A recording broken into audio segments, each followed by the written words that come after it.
les podcasts de la 45e édition de Cinéma du Réel.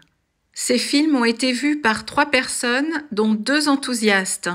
Une visite guidée du groupe Dziga Vertov, masterclass de Jean-Pierre Gorin.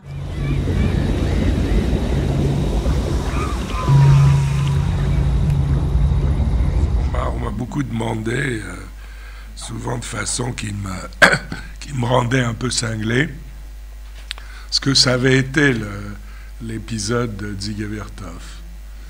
Et je voulais vous donner un sens de ce que c'était. Alors ça va mettre 30 secondes et ensuite vous allez voir un petit film. C'est ni Jean-Luc ni moi, mais ça explique assez bien ce que c'était. Alors attendez, ça va venir. Je pense. Dans le micro ? Ah, formidable. La technologie, c'est bien, hein ?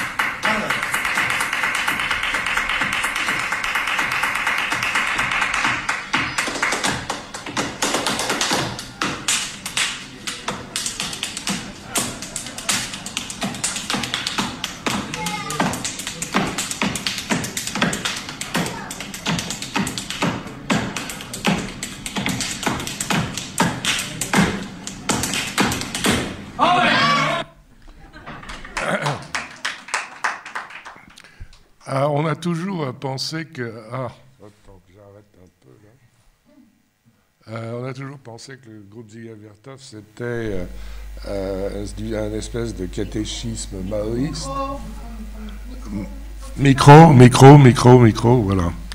On a toujours pensé que c'était un catéchisme maoïste.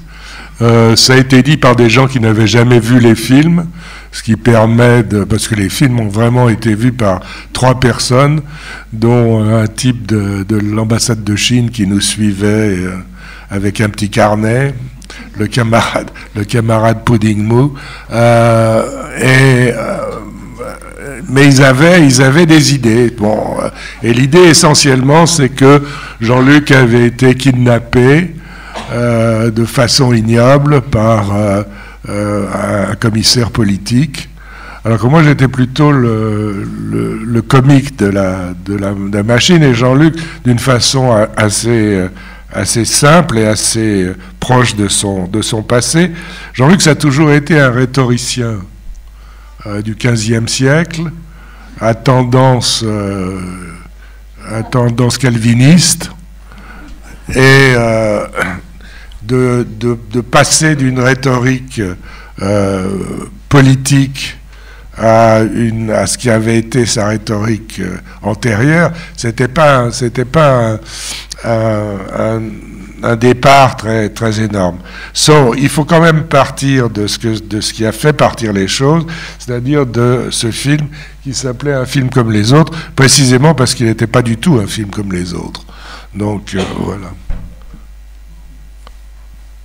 Alors ça marche pas, ça marche.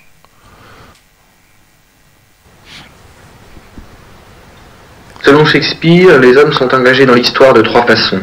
Les uns la créent et en tombent victimes. À d'autres, il semble qu'ils la créent et ils en sont également les victimes. Les derniers ne créent pas l'histoire, mais ils en sont également les victimes. Les premiers sont les rois, les seconds les confidents des rois et les exécuteurs de leurs ordres. Les derniers sont les simples citoyens des royaumes.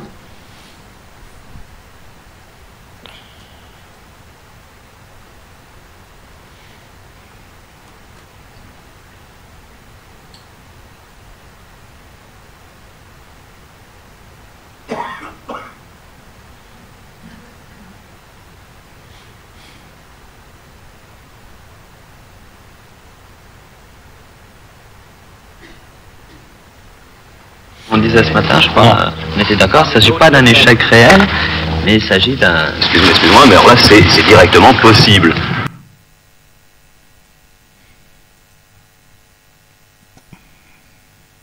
4 octobre 70. 47. 1 heure de salaire peut plus à Françoise Moreau qui finit des chemises d'homme chez Seligman pour 1,14 $. Motif, chante en travaillant.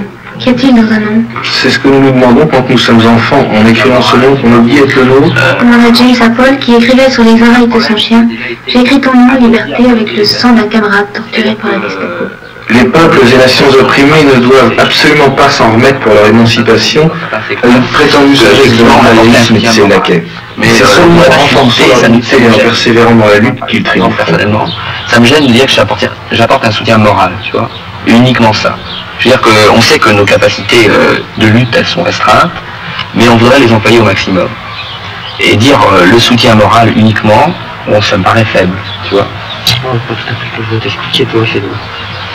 Tu voulais dire la présence pendant l'action oui. des étudiants aux côtés des travailleurs. Oui, ça. Ouais. Bon, ça c'est quelque chose de vachement important, mais c'est quelque chose de très important, mais c'est pas là-dessus. Je veux dire on peut pas discuter. On va dire qu'on sera là. Nous, il nous semble évident qu'on sera là, mais c'est comment ça va repartir. Qu'est-ce nous on a à faire? Je veux dire on peut faire des trucs comme on a à faire. On peut faire plus. C'est-à-dire, par exemple, on réfléchit toujours maintenant, hein, en essayant de se dire quand est-ce qu'on va pouvoir faire pour la seconde fois remonter une grève générale et la mener mieux qu'on a mené celle-ci, quoique celle-ci n'ait pas été totalement un échec, parce qu'on a appris beaucoup de choses. Alors c'est pas uniquement le proviseur du lycée Condorcet envoie un élève pour activité politique et syndicale à la suite d'une grève organisée pour protester contre la récupération des cours un jeudi. Première puis deuxième manifestation. Les lycéens se heurtent physiquement pour la première fois aux forces de police. La classe ouvrière russe est décimée par la guerre civile. Dans sa lutte contre Staline, Trotsky a le soutien de l'armée rouge et de la jeunesse étudiante. Il hésite à les lancer contre l'appareil du parti que Staline a pris en main.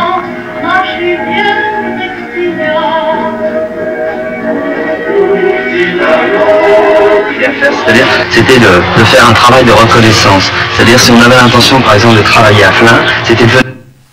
Bon, alors, qu'est-ce que c'est ça? C'est d'une part, c'est un film qui se fait dans l'après-mai. Alors, son titre réel, ça devrait être une petite musique de nuit en juin, c'est-à-dire le choc de mai. Et il nous paraissait important de désengager le discours politique du discursif. C'est-à-dire que quand on a, et ça a été le premier choc des cinéastes militants auxquels on s'est adressé, on leur a dit on a besoin de 100 mètres de films de lutte. On leur a pas dit on veut telle lutte, telle manifestation, et ils étaient complètement choqués par ça. Et en fait, nous, on s'intéressait à la musique des choses, au fait que si on voulait parler de mai, il faudrait parler aussi de son effet sur ceux qui l'avaient fait, et pas sur simplement... et là, on avait raison, hein, je veux dire que l'idée que le cinéma politique était politique parce qu'il était aussi poétique, parce que il mettait en jeu des bon, c'est filmé à Flins, où là, il y a eu la seule mort de mai, en fait. C'est filmé à Flins, et c'est filmé comme une partie de campagne. Et c'est filmé de façon à ce qu'on ne voit pas on ne voit pas les bouches, la face de ceux qui parlent. On voit des graminées, on voit des gens, c'est un côté une partie de campagne. Et le reste, c'est déjà un passage qui était important pour nous, qui était le passage du discours à la musique. C'est-à-dire des mots de mai, des mots de cette période, mais aussi des mots inventés, où l'histoire du mouvement mouvement ouvrier, l'histoire des mouvements est mise en jeu. Alors tout d'un coup, Staline arrive, tout d'un coup, Trotsky arrive, tout d'un coup, Mao fait une apparition, etc. C'est-à-dire ne pas se condamner à cette espèce de discours ratiocinant sur l'immédiateté de la politique. Bon, et ça, c'est donc un film comme les autres, parce que c'est pas un film comme les autres, et c'est déjà cette espèce de truc où j'arrive plus à parler français, où le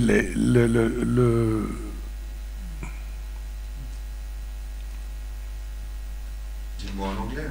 quoi? Dis-le-moi en anglais. Well, I mean, it's easier for me in English because I've been there for 1,600 years, but I don't know how many people do pick up the English as I pick it up, you know. And non, c'est-à-dire l'importance de la bande son. L'importance de la bande son et l'insistance sur la bande son pour des raisons très pratiques. Ça permet de faire des films on the cheap. Ça permet de faire des films sans beaucoup de dépenses. Et puis, c'est toute une série de choses qui se font. Alors, le type de bande-son que c'est une musique, c'est un drone. C'est une musique qui n'est pas en boucle, c'est pas du Mozart. C'est quelque chose qui s'étire et qui se joue dans les tirés, quoi. Mais ça, il y avait plein de gens qui faisaient ça. Les gens du free jazz faisaient ça. Les gens ça va de Coltrane à Archie Shepp. Bon, c'est ça qu'on travaillait, c'est ça qu'on voulait travailler. Donc voilà quoi.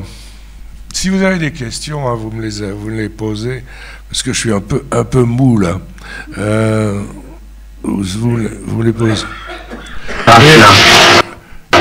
D'essayer d'aider les ouvriers à Flins, c'était de venir à Flins, d'essayer de se faire embaucher dans une usine, bon, de préférence chez Renault parce que c'était un secteur. L'un des trucs qu'on nous a toujours lancé à la figure, c'est « Ah, cette image est dégueulasse, elle n'a aucun intérêt, elle est d'une laideur absolue. » Monsieur Godard, qui était un magnifique metteur en images, est maintenant passé à l'horreur. Mais c'est pas vrai. Regardez ça, c'est une image magnifique. C'est une image magnifiquement cadrée, c'est une image magnifiquement... Et, son cadrage et sa couleur et sa texture est là très importante parce que ça va disparaître dans les 10 années qui viennent. Ça va être remplacé par le digital, et le digital, c'est la mort du petit cheval. C'est le problème du digital, c'est que c'est pas ce qu'il y a là, c'est-à-dire une image qui joue contre elle-même, une image qui a différentes textures, une image qui travaille. Parce qu'elle continue à travailler. Si vous ne comprenez pas ce que je dis, vous pouvez venir ici et me frapper sur la tête. Alors que dans le problème du digital, c'est que c'est pas de l'image, c'est des pixels. Et le propre des pixels, c'est qu'elles sont toutes égales à toutes.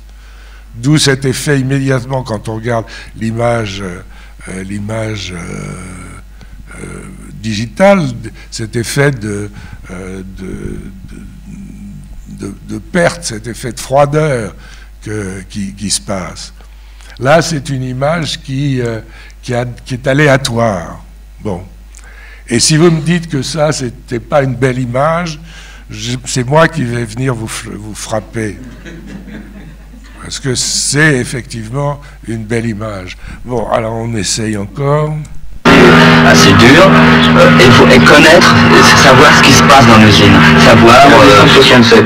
Le Figaro et Madame Express, c'est Anthony qui se révolte contre l'interdiction à l'intérieur de la cité universitaire, les libres allées et venues contre le champ de garçons. Le message principal du théâtre est d'expliquer la fable et d'en communiquer le sens au moyen d'effets d'éloignement appropriés, explique Bertolt Brecht au chimiste de la fabrique de produits photographiques. De reconnaissance, de connaître d'abord le cinéma, en dépit de la guerre intestine qui ajoute ses horreurs à l'autre, au début du printemps. Ça, c'est typique de ce qu'on fait. C'est pas une citation de Brecht, c'est pas une intervention de Brecht à fait, c'est de la fiction, c'est complètement inventif. Mais ce qui nous intéresse, c'est précisément qu'en tant que fiction, ça adresse un problème réel de représentation, et de représentation. Le problème de représentation, c'est un problème politique. Alors, il y a une manière de voir les choses qui est de se dire, bon, il y a toujours eu deux tribus dans le cinéma. La première, c'est les gens de l'idiome. Ils fonctionnent dans des paramètres bien établis, et ils font des choses magnifiques dans ces paramètres bien établis. Personne ne va expliquer que quelqu'un comme Banzaghi ou quelqu'un comme Lubitsch, ça n'a pas d'intérêt. Mais il y a une autre tribu qui, elle, c'est les grammairiens. C'est-à-dire des gens pour qui le problème de faire une image de film et de se poser ce problème et de travailler ça est essentiel. Alors effectivement, les gens de l'idiome, c'est des gens qui travaillent dans des périodes de calme social, politique, culturel, et qui fonctionnent à l'intérieur. Les gens de la grammaire, c'est généralement des périodes agitées, quoi. Et puis il y a des metteurs en scène assez intéressants et qui sont à la fois ceux qui arrivent à brancher d'une certaine façon la grammaire et l'idiome, ou à se rapprocher des choses. Mais bon, ce qui nous intéressait, c'était aussi c'est vraiment comment ça se accumuler des organisations dans les territoires. Du coup, les gestes, la manière dont les gens sont habillés, du coup, toutes ces choses qui font l'essentiel du cinéma. Le cinéma, c'est quoi? C'est la manière dont les fantômes continuent à nous poursuivre. L'importance de mai, c'est ce moment bizarre où trois personnes brandissent le poing ce point dressé des Espagnols républicains. Et puis on voit très bien le... libéré par la voie ferrée mais n'avait pas les possibilités d'abord les partisans. L'enseignement reprend dans quelques écoles rurales. Donc par exemple, pour une règle active, le minimum c'est... Il aurait été possible de faire fabriquer, de faire sortir des voitures et de les utiliser, et de les donner, ou de les échanger contre d'autres choses ou des trucs comme ça. Et de faire sortir par des voitures rouges plutôt que les voitures noires. Ce n'est pas par une conquête tragicomique directe que le progrès révolutionnaire s'est frayé la voie.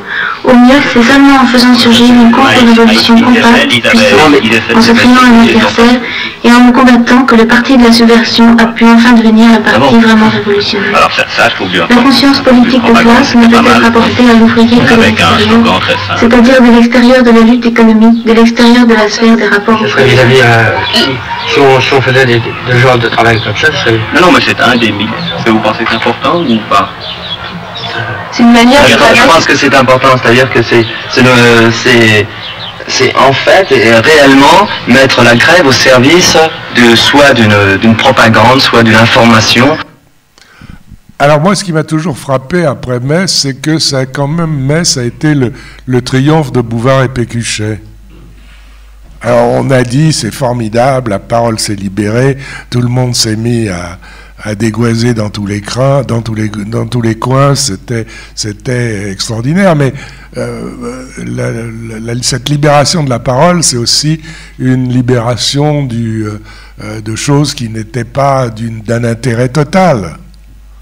Et nous, on voulait s'occuper de ça.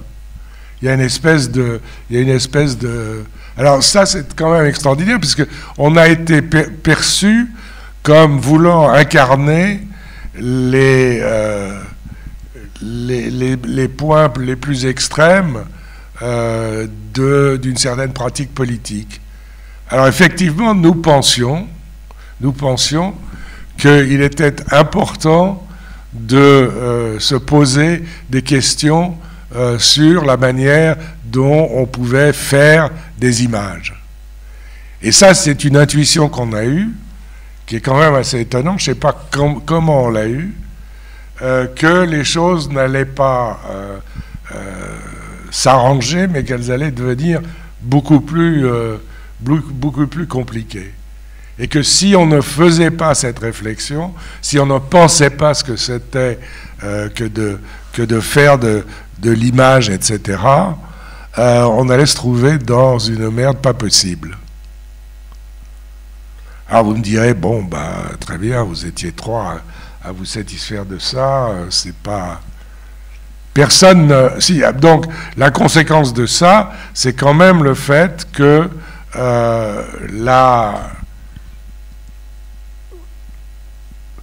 notre effort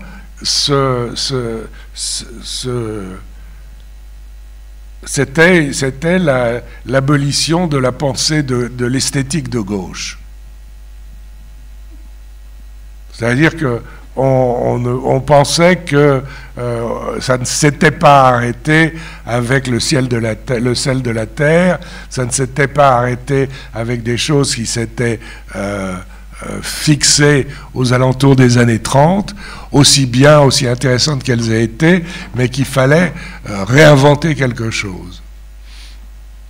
Et là, on nous a dit, ben non, vous êtes des petits rigolos. Il faut que ça soit Costa Gavras, il faut que ça soit... Mais nous, ça nous emmerdait. Hein, on voyait pas ça comme ça. Bon, on avance. Soit d'autres choses, par exemple, s'il y avait des voitures de Renault qui étaient sorties, rien qu'avec des haut-parleurs, des porte-paroles et des trucs comme ça, pour informer de ce qui se passait dans l'usine, comment allaient les piquets de grève, etc. Sur des petits détails, je crois que c'est très important quand même. C'est montrer que les types n'ont pas besoin du patron pour sortir une usine et pour s'en servir. Oui, mais ça n'a pas été réalisé. Non, ça n'a pas été réalisé. Pourquoi? Mais c'est pas... Enfin, je sais pas, c'est pas... Il faut pas penser ça comme un échec. Enfin, il faut le penser aussi, mais la situation de grève générale, c'était déjà de fait un échelon. On était monté dans un échelon de la lutte qui était relativement élevé. Et puis on n'a pas pu poser les problèmes de la mise en route des moyens de production au service des grévistes. Ça, c'est vrai. Et c'est le prochain stade. Le prochain stade, c'est au moment où on dira que de fait, on pourra fournir de la bouffe. Par les contacts avec la campagne, avec les coopératives, etc. C'est pas les contacts, c'est aussi parce que les paysans, plusieurs fois par an, ils foutent en l'air ou bien des tomates ou bien autre chose et que, effectivement, ça va pas... C'est-à-dire que c'est réalisable dans la mesure où, justement, par exemple, on a sur les contacts, on va vous expliquer situation, on explique, par exemple, on explique aux paysans ce qu'a signifié pour les ouvriers de Flins, la grève de Flins, leur dire que voilà, vous avez maintenant, et c'est ça qui est intéressant, c'est que les types se sentent en contact les uns avec les autres, c'est-à-dire dire par exemple sur une coopérative, voilà, vous allez être chargé de l'approvisionnement des grévistes de telle usine, on va vous expliquer aussi ce qui se passe sur telle usine, et de la même manière qu'on explique qu'on peut dire aux travailleurs de telle usine, voilà, la situation comment elle est dans tel endroit, et voilà pourquoi les types ils se sentent solidaires de vous et ils ont aussi des revendications. C'est comme ça qu'on y arrive aussi. Mais qu'est-ce que tu veux dire par là que t'as pas eu d'échec? On n'a pas eu d'échec. Non, je veux dire que, si tu veux, ça a été un échec, c'était une révolution manquée. Bon, mais c'est pas un échec. Décembre 67. Sondage IFOP, 37% des Français croient que d'ici l'an 2000, il y aura une nouvelle guerre mondiale. 19% n'ont pas de 72% estiment que le problème du chômage ne sera pas résolu. 58% pensent qu'on boira en France plus de 20 aujourd'hui. Bombe à la prison, plasticage de la préfecture, plasticage de la perception. Ou à Quimper, à Rennes, à Saint-Brieuc, à Toulouse-le-Bel. Quand? En janvier 68. Pour déterminer si un jeune est révolutionnaire ou non, il n'y a qu'un critère. Si le jeune veut s'associer aux masses ouvrières et paysannes et se liquide effectivement à elle. S'il le veut et s'il le fait, c'est un révolutionnaire. Que demain il cesse de le faire et il sera alors un non-révolutionnaire ou un contre-révolutionnaire. Février 68, à quand les ouvriers se battent, la police dissimule le nombre de morts. Mensuel. C'est la prime uniforme pour tout le monde. La prime Uniforme pour tout le monde. Uniforme pour tout le monde. Oui. Elle dépend de quoi, la prime? La prime, elle dépend des cadences, du rendement qu'on fait dans l'usine. Si le rendement n'est pas fait, on n'a pas... Alors, il y a tout de suite une question qui se pose. Quand est-ce qu'un film comme ça se finit? Micro, pardon. Quand est-ce qu'un film comme ça se finit? Et la réponse, c'est jamais. Alors, effectivement, ça devient pénible si on doit voir ça pendant 1h30 ou 1h 3/4. Mais c'est pas plus pénible d'une certaine façon que de la musique qui s'étire. Alors ça demande une opération intellectuelle un peu difficile qui est de se détacher du discursif. C'est d'accepter que les choses ne fonctionnent pas simplement au contenu, qu'elles se passent à un autre niveau et que le niveau poétique et musical, c'est le niveau où la politique se passe et se fait. Mais si on ne fait pas ça, on est complètement perdu. D'abord, on est emmerdé, et ensuite, on est perdu.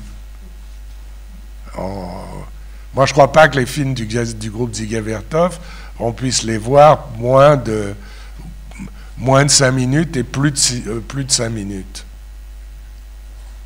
Il y avait ce côté, bon, vous les avez, il y avait deux choses.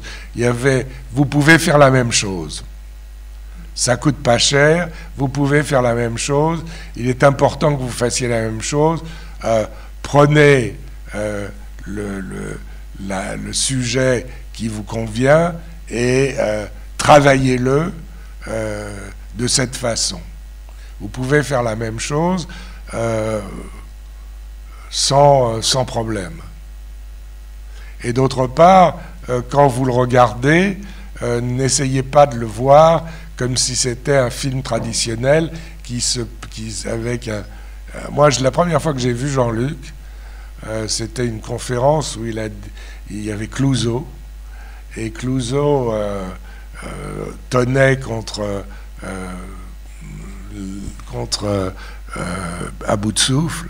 Et il disait, mais enfin, les films doivent avoir un début, un milieu et une fin. Et Jean-Luc a répondu, oui, absolument, mais pas nécessairement dans cet ordre. Alors moi, je me suis dit, ben voilà, c'est le type avec qui je veux travailler. Parce que c'était mon sens profond de ce qui se passait, de ce qu'il fallait faire. Il fallait trouver le pas nécessairement dans cet ordre. Et il fallait l'articuler, et il fallait espérer qu'en l'articulant, quelque chose apparaissait, quoi. Et on le définissait comme étant politique. J'ai réussi à vous endormir complètement, hein. Bande de salauds.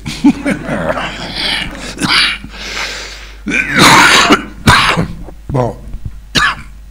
Alors, ça se termine quand même.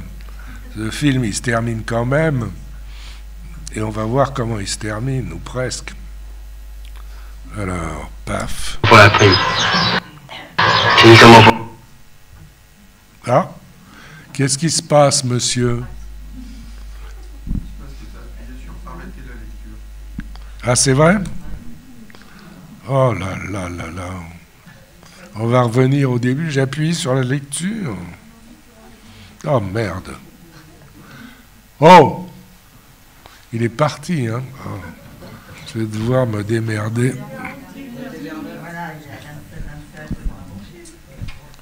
Alors, c'est combien, ça? Vas-y. Mon papa. Ça, c'était mieux, c'était mieux. Apparemment, il se trame quelques attentats sur l'issue desquels les rois comptent, puisqu'ils se montrent insolents après leur défaite. Peut-on supposer même qu'ils ont renoncé à leur projet et à celui de nous perdre? On ne peut le croire sans doute, à moins qu'on soit insensé. Ça, c'est la manifestation gaulliste au poids du bon sens qui a terminé belle. Est-ce ceux qui donnent des conseils sévères ou ceux qui en donnent quelque chose? Il n'y a évidemment pas un langage commun. Un peu, là, c'est pas, c'est bien. Discute bien avec Nicolas. Mais à quoi sert la maison? Quoi, pas à quoi sert, mais... À qui, à quoi? Non, qui c'est qui peut rentrer à la maison de la culture? Tout le monde? Ah non, normalement tout le monde, oui. En fait, pas grand monde. En fait, personne n'y va. Le problème des restaurants. En fait, c'est 7% de participation ouvrière dans le meilleur des cas qui est Bourges. Non, c'est exactement le même problème qu'on on dans l'université. On ne peut pas demander, dès qu'on fait 10 heures de travail physique par jour, on ne peut pas demander à... Un type d'aller assister à une pièce de théâtre. Il faut à la fois changer ces 10 heures de travail, à la fois changer la manière du théâtre aussi. C'est comme... J'ai qu'on n'a pas le temps d'aller au water. Il s'agit de détruire l'ennemi, non de le juger. Dans les villages libérés par sa colonne, les routiers rassemblaient les paysans, leur demandaient de désigner les fascistes et les fusillaient sur le champ. La prochaine révolution refera le même chemin. Exemple, Nous savons qu'il n'y aura plus personne pour nous juger. Les juges seront à jamais absents parce qu'on les aura mangés. On change l'initiative que les gars, ils n'ont pas le droit de...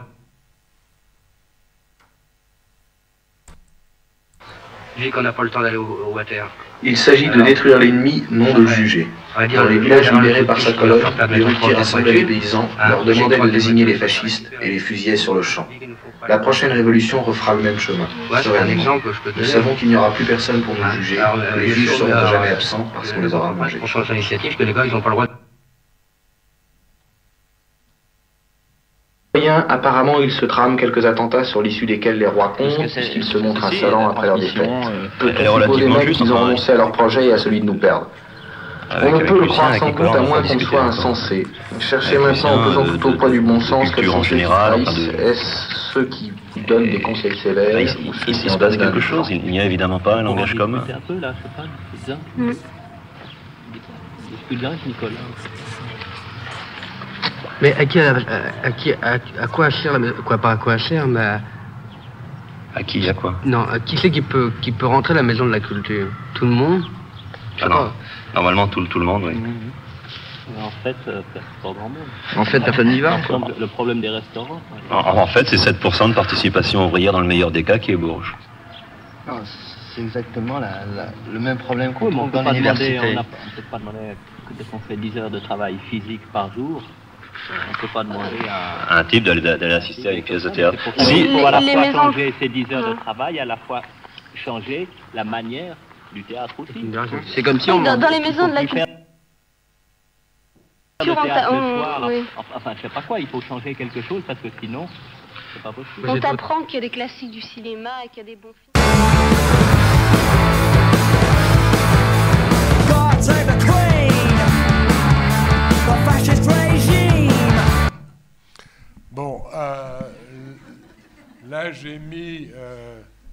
j'ai mis dessus un tout petit 3 bars de God Save the Queen par les Sex Pistols. Pourquoi? Parce que les Sex Pistols apparaissent 6 ans après British Sound, et c'est le même fil qui lie l'un à l'autre. Alors, ce qui s'est passé très rapidement, c'est pour le groupe Dziga Vertov, ça a été le problème de la production. Comment être produit, par qui être produit. Alors, il était évident que pour être produit, il fallait d'une certaine façon bénéficier ou marchand faire toucher le capital Godard. C'est-à-dire, ça a été un moment après 68 où les libéraux dans les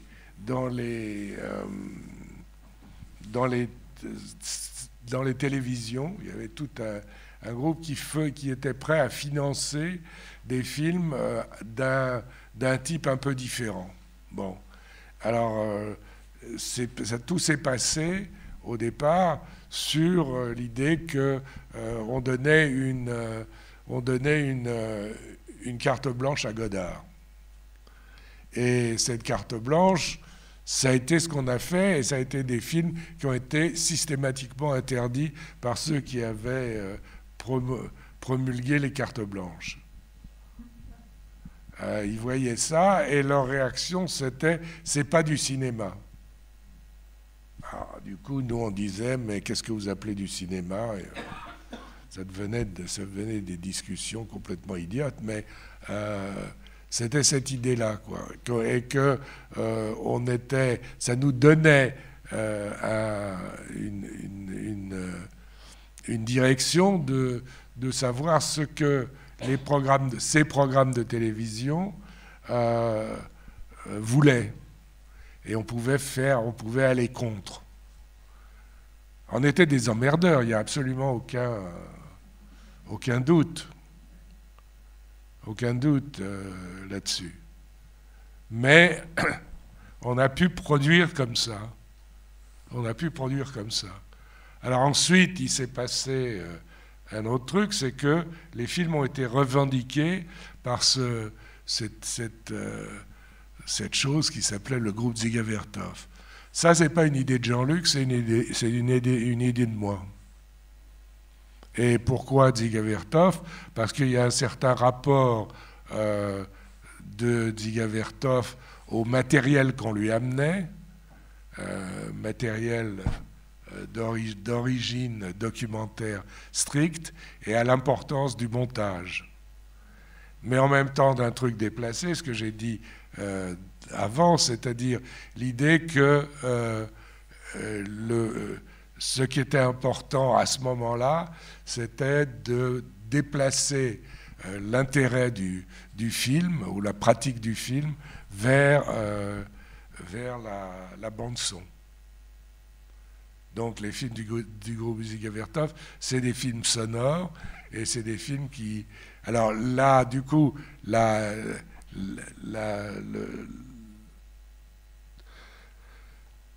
l'effort est fait, l'image devient un problème. C'est-à-dire, l'image, c'est simplement une unité simple de 10 minutes quand c'est fait en 16 mm, et ça n'a jamais été fait en autre chose que 16 mm. On n'a pas besoin de penser une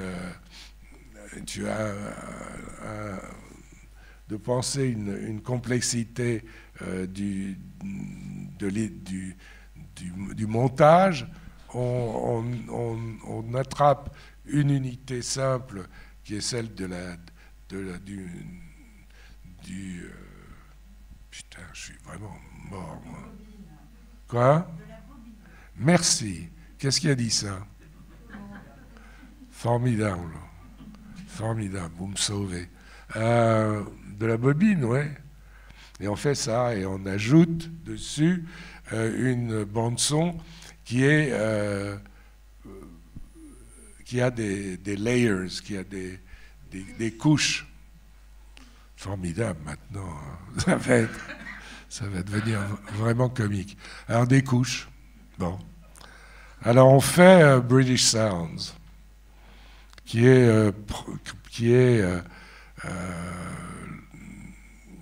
l'argent, c'est pas grand-chose, et c'est deux trotskistes anglais qui mettent du blé dans ce truc. Voilà. Une fois que vous avez écouté les... In a word, the bourgeoisie creates a world in its image. Comrades, we must destroy that image. The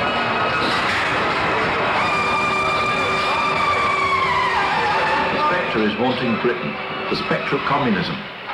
All the forces of the old and new imperialism have entered into a holy alliance to exorcise this spectre. British petroleum and pop music, the Eurodollar and anti-trade union laws, Elizabeth the Dunce and Wilson the traitor.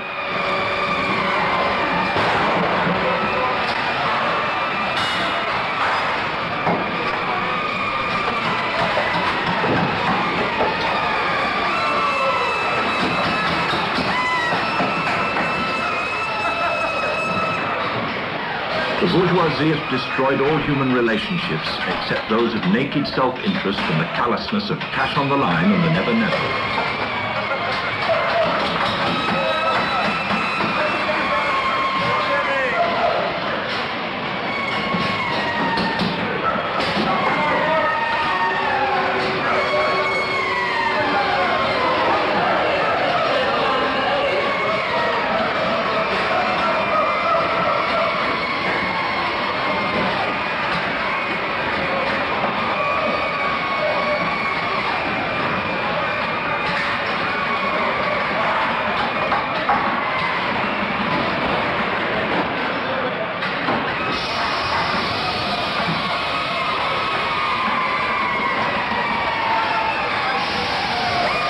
Of labourers herded into factories and offices are organised like soldiers. As privates of the industrial army, they are put under the command of a hierarchy of sergeants and officers.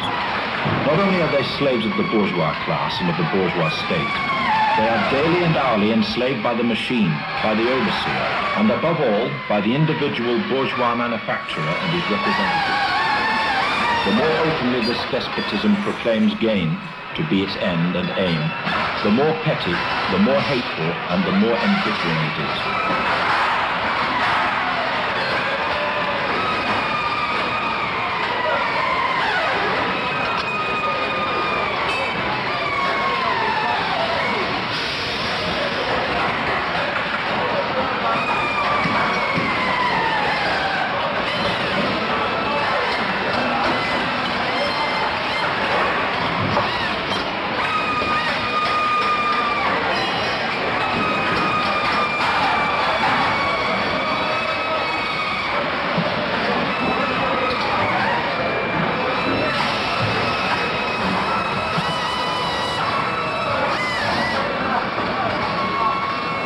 Does wage labour create any property for the labourer?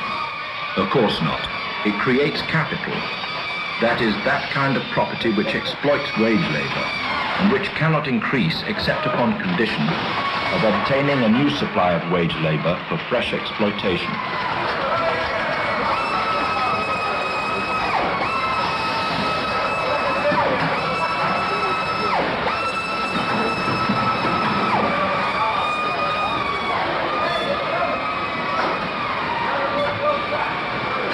In bourgeois society, human labour is but a means to increase accumulated labour. In communist society, accumulated labour is but one means to widen, enrich and promote the existence of the worker. In bourgeois society, the past dominates the present. In communist society, the present dominates the past.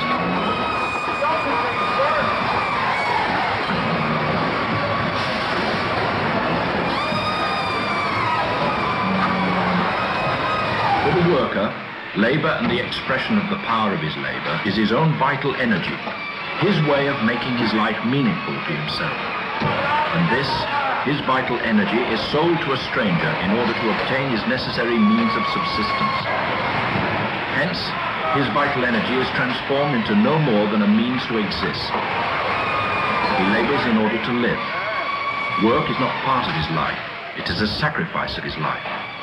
It is merchandise sold to the highest bidder. This is why what he produces is not the aim of his labour.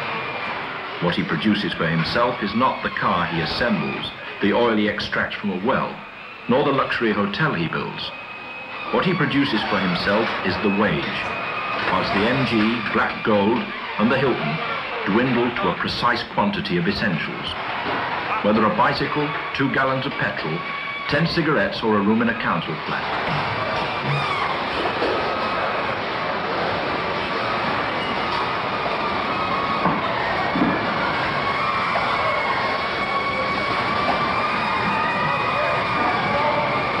To claim that the worker has an interest in the speedy growth of capital only means that the more the worker rapidly increases the riches of the capitalist, the more substantial the leftover he receives. The more workers one engages and makes them reproduce, the more one multiplies the mass of slaves under the yoke of capitalism.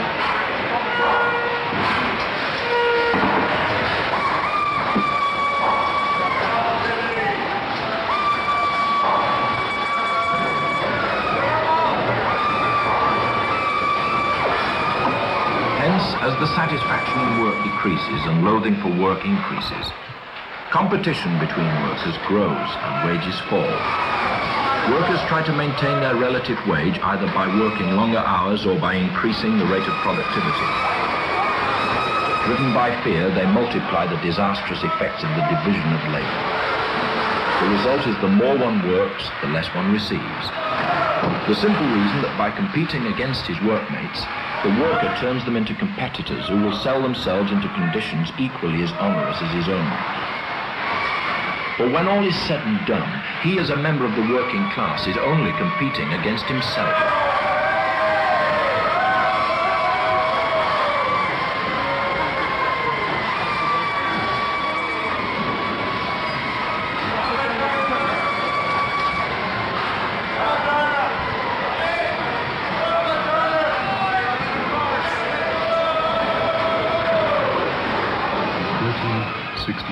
In 1368, peasants led by Tyler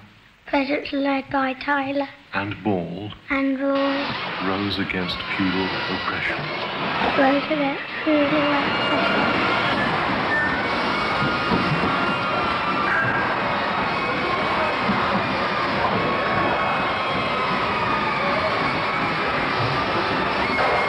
In 1648,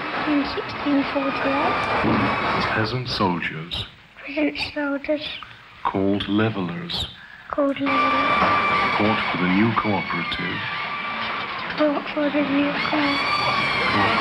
commonwealth.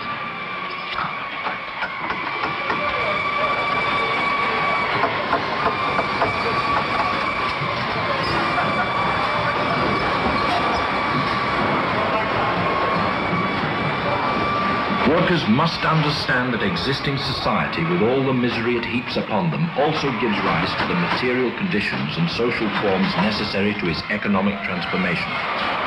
They must replace the conservative slogan, "A fair day's wage for a fair day's work," with the revolutionary slogan, "Abolition of the wage system."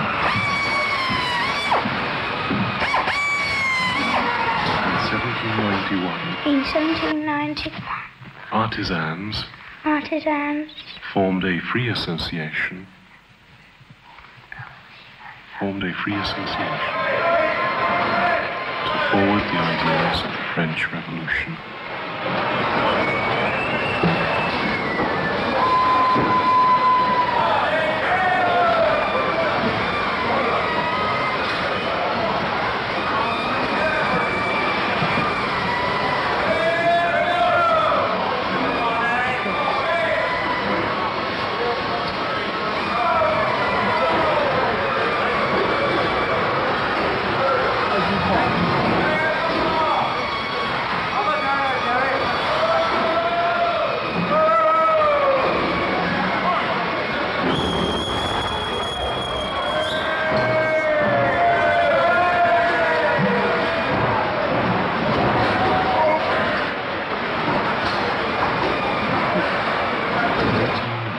1944? In 1944, I was in cotton workers, Cease and Hell Bread Town. That's good.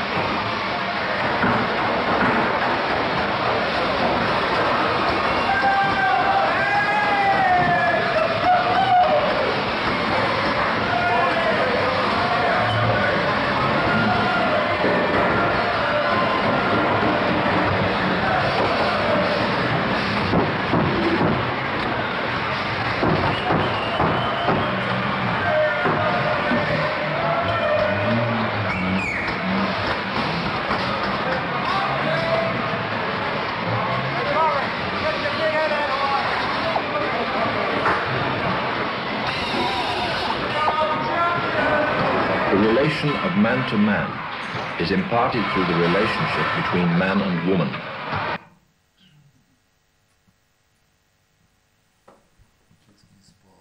Little things. We want to drive buses, play football. We don't want to be brought with bottles or exploitation of women. We don't want to be wrapped up in cellophane and sent off to make tea or shuffled into the social committee. And when you complain about the little things, you get stuck in the little things. It's difficult to get out of them. Difficult to get beyond them. The jungle of also sex. They can be dismissed because people say, well, you're just trying to be as men. But it's the little things Virgin land. which happen to you all the time, every day, wherever you go, all your life, which make revolutions. Revolutions are about little things. It's here that the subordinated relates to the problem of women. It's here that discontent. The problem of the farm labourers. Here the experience is felt. It's expressed, articulated, resisted. Through the particular. Man. The particular city, pummels you gently woman, into passivity. Country. That you can't even see beyond the little things, beyond the particular. You don't know how to find one another or ourselves. Freudian revolution. Divided of all oppressed groups. Marxist divided sexuality. in our real situations and in our understanding and consciousness of our condition. We're in different classes. Thus we devour and use one another. Emancipation has often been merely the struggle of the privilege to improve and consolidate its superiority. The women of the working class remain the exploited of the exploited, oppressed as workers and oppressed as women. We're divided too because sometimes we're with families and sometimes Lenin we're refused 4 days of rest distrust one another to women workers during their period. And children is suspicious of the woman with no ties. She sees her as a threat, potential threat to her territorial security. And the single woman feels the married woman has been subtly critical of her, because she's not fulfilling her role as homemaker, her function as childbearer. She feels that she's being accused of being unable to be a woman. They tell us what we should be. Marxist-Leninist analysis of the most natural position to fuck. We're under intensive pressure to be acceptable, not to put ourselves outside the safety net of marriage.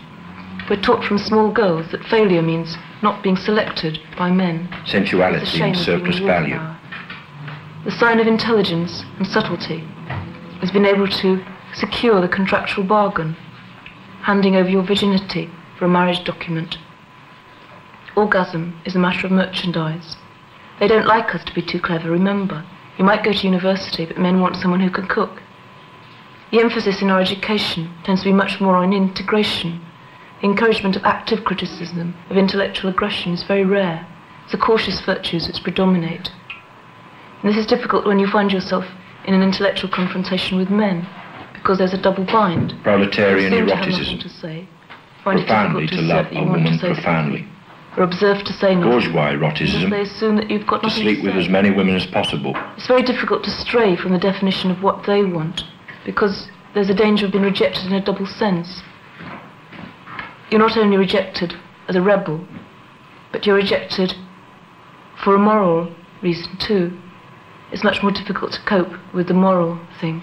There's still the whole dirty, frightened, patronising world behind slut, tart, old slag, nymphomaniac, dolly, bird, chip, bit of stuff, bit of crumpet, old bag, silly The cow, body, stocking. private property, These words have got no male and jealousy, production, because reproduction there are no male equivalents. In 1841, In 1841, the first mining unions the first hunting union is founded.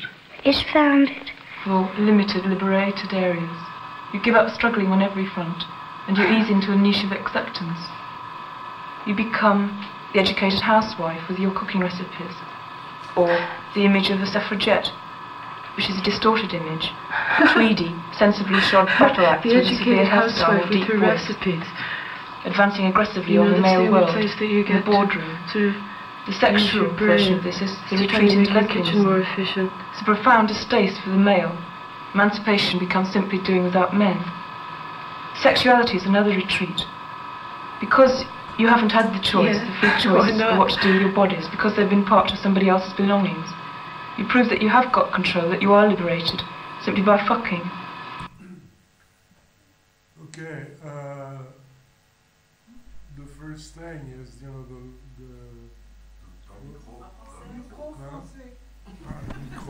Pardon. Yeah, the first thing is that... Oh, pardon. C'est là où je gagne ma vie, alors je suis obligé de parler tout le temps comme ça. Mais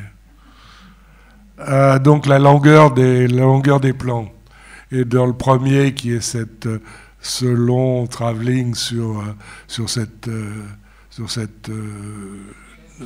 ouais. Quoi? Chaîne de montage. Ouais. Mais qu'est-ce que vous avez à m'emmerder? J'arriverai à trouver si vous attendez, au lieu d'être aussi impatient. So, c'est l'idée que, d'une part, l'idée que c'est d'une laideur absolue, c'est que c'est quand même comique, quoi. C'est magnifique, ce plan. C'est magnifique. Le rouge, le noir, le blanc, l'idée de ce qui est loin, de ce qui est près, de ce qui intervient, etc. Les visages, enfin tout ça, pour moi, c'est du grand cinéma. L'idée essentielle, c'est ok, on va donner au spectateur 10 minutes de ce que c'est que de vivre jour par jour cet assaut sur les sens, cette manière dont on entend, on écoute, le bruit n'a pas de cesse, quoi. Et donc un basculement de l'image au son, et en même temps que l'image, avec sa capacité, sa beauté, est présentée.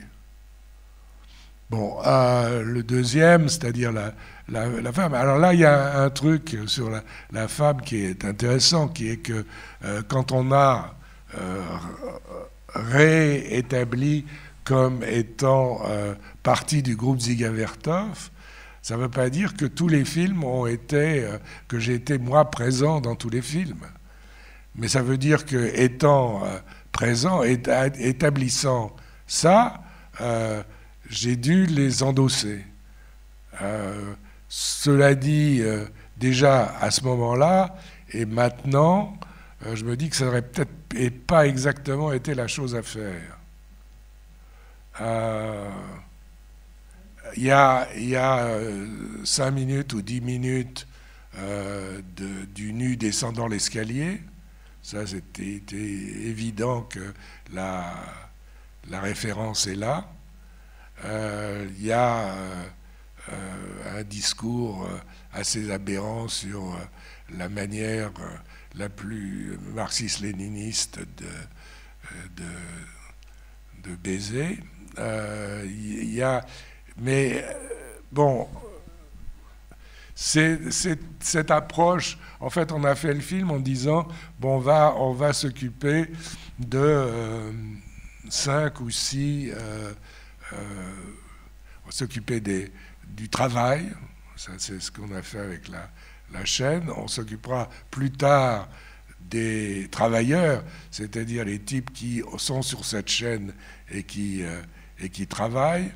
Et puis on s'occupera des femmes. Qu'est-ce que ça veut dire de s'occuper des femmes? Et puis on s'occupera des médias, et puis on s'occupera des étudiants, etc. On fera ça. Alors, ça n'a pas été complètement perdu, parce qu'on voit très bien que des années après, 20 ans après, pratiquement, quand Alan Clark décide de faire un documentaire sur... on lui demande de faire un documentaire sur la question irlandaise, il se sert des mêmes techniques d'une certaine façon. C'est un film qui s'appelle Éléphant, je ne sais pas si vous l'avez vu, mais qui est absolument splendide, quoi. Qui est, bon, qu'est-ce que c'est de penser à l'éléphant qui se trouve dans la chambre, qui est le problème irlandais, le problème de la guerre en Irlande. Alors, je crois que cette approche, cette simplification, et cette simplification, elle est faite pour arracher le spectateur à une espèce de folie simpliste. Si vous voyez ces films-là, il y a la réalité de ce que ça vous oblige à être en tant que spectateur. En tant que spectateur, ça vous oblige à penser. Alors, il y a tout un déplacement de la notion d'entertainment qui se fait dans ces films, et entertainment devient ce qu'on entretient, non pas ce qui vous amuse, mais ce qu'on entretient, ce à quoi on pense. Alors, effectivement, on peut être surpris par le fait qu'on vous demande de penser au son agressif d'une chaîne de montage, mais on peut se dire que ça, c'est un acte politique. En tout cas, on y pensait à ce moment-là. Alors, on continue. Then the definition of your constraint beyond this, we're in an even worse hang-up. Because you just caught, you're reacting. Well, she says not that's because not emancipated enough just to go around. No. Struggling on every front, and you ease into a niche of acceptance. You become the educated housewife with your cooking recipes, or the image of a suffragette, which is a distorted image, tweedy, sensibly shod battle axe with a severe hairstyle. Voilà, vas-y, stop, avant. Ouais. Donc là, il y a 3 plans, elle descendant l'escalier nu, avant ça. Elle en 3/4 de plan, et elle avec une belle cicatrice. Vas-y. Tu remets le son, tu remets tout. Of possible alternatives. And it seems that it would be a good thing to apply this to women. These, by asking certain things, you not only get a better condition, but you expose the inadequacies and the contradictions within the system. Sometimes the class struggle is also the struggle of one image against another image, of one sound against another sound. In a film, this struggle is between images and sounds. Workers have come to expect too much. High wages, short hours, the whole lot. We've got to produce them cheaply. That means keeping workers' wages down until we, the employers who really run the country, decide that higher wages can be afforded. Out industrial relations. Productivity and trade are being sabotaged by unofficial strikes, go-slows, work to rules. It very bluntly to these wreckers and shirkers that there's no place in this country anymore for saboteurs who are out to prevent their fellow workers from serving their employers. From now on, collective agreements between unions and employers will become enforceable by law. Those who refuse to play the game, those who are intent on disrupting the economy, will be dealt with by industrial courts and will pay the price like any other common criminals.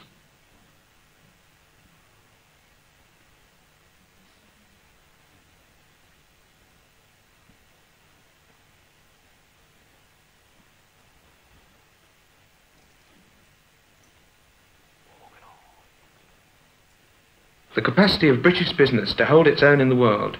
If families have to wait a few years before finding somewhere to live, then they'll just have to wait. And as for education, the nation's youth need to be trained to play their part in industry. This is the age of the specialist, the technologist, germ warfare expert, graduate policeman, and management in industry. These people have to be trained. Aren't they filling their heads with a lot of fancy ideas that only give them an exaggerated idea of their own importance? They behave as if the world belonged to them, as if the world owed them a living. About respect for their elders and betters. All these young hooligans seem to think about is sex and drugs and running wild in the streets. To call a halt to this so-called permissive society. The students don't only want a bigger slice of the cake, they want the whole... Most students are glad to be at university and are willing to do some work in return for the money the country pays them. Many of them foreigners here at the taxpayers' expense who are not at university to study, but to disrupt and undermine British institutions. These academic thugs, these window smashers, these policeman baiters, we would deal with them very severely. Those who attack our institutions, who destroy respect for authority, who spread discontent and anarchy, who claim that they should control the places of education they are lucky enough to attend, as if these pipsqueaks could run anything, all of these communist rabble must be swept out of the universities and out of the headlines they love to hog so dearly. Let's repress these long-haired sex perverts and make room for decent, respectable, clean-living young people who understand that politics and education have nothing whatever to do with each other. Send the offenders to labour camps. They'd soon learn how to work there. And as for the war in Vietnam they're always going on about,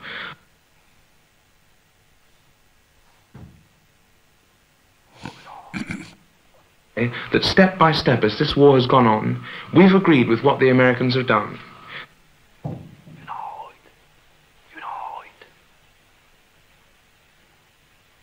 Magnificent sacrifice of men and money in the defense of our freedom. They want to fight, so let's give them one.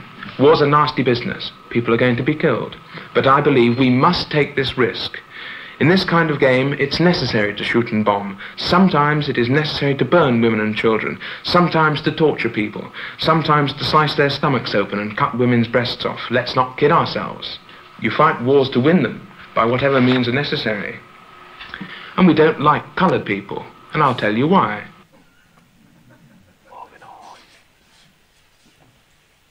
Money and materials into their primitive homelands because they simply can't handle their own affairs.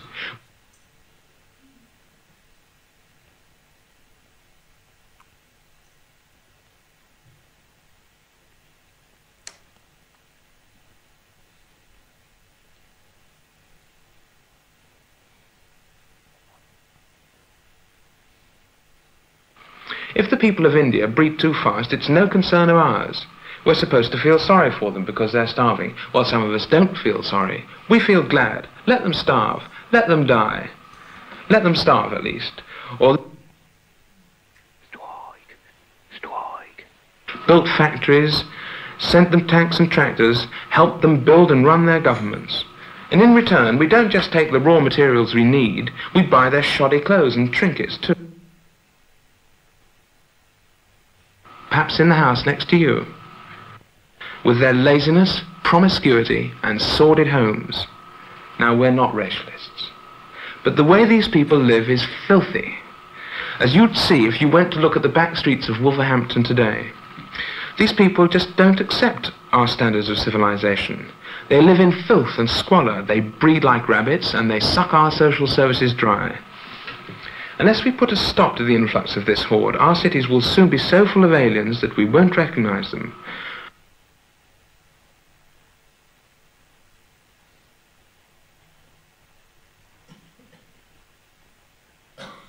Seeing whole areas of our land transformed into alien territory.